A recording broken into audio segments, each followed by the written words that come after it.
Thank you, Mr. Chairman. I'd like to call up Hawley Amendment number 4, which is LEW 23329.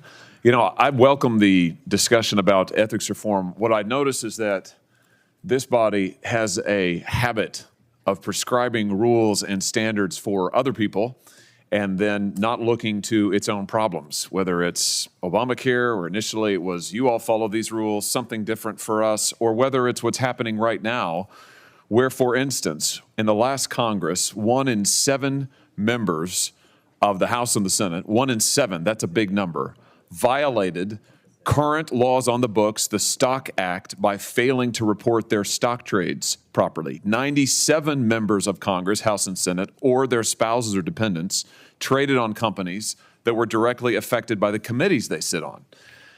More than 1 in 5 of senior federal officials in the executive branch currently hold stock in companies that they were supposed to be regulating. And there has been a series of reports in the press recently about the Department of Energy in particular, where a huge number, I think it's 2/3 or more, members can look to make sure that I'm getting the statistics right, a huge number of senior officials in the Department of Energy currently own stock and trade actively in stock on companies that DOE has direct oversight of. That includes the Secretary of Energy, who represented to Congress under oath that she had no individual stock. It turns out she did have stock. She was trading that stock. It included companies that DOE has direct oversight of. Now, Senator Welch mentioned earlier that Americans are surprised at some of the ethics requirements that are or are not in place at the U.S. Supreme Court.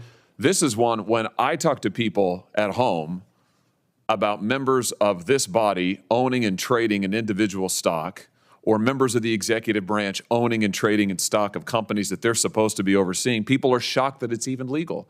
So my proposal is a simple one. If we're going to talk about ethics reform, let's make sure we're looking at ourselves as well. So I'm proposing here to amend this provision, this bill before us, to include a ban on stock ownership and trading for members of Congress and senior executive branch officials.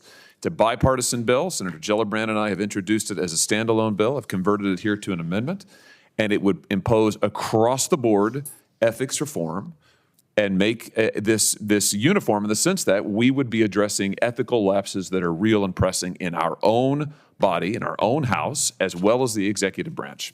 And I ask for a roll call vote.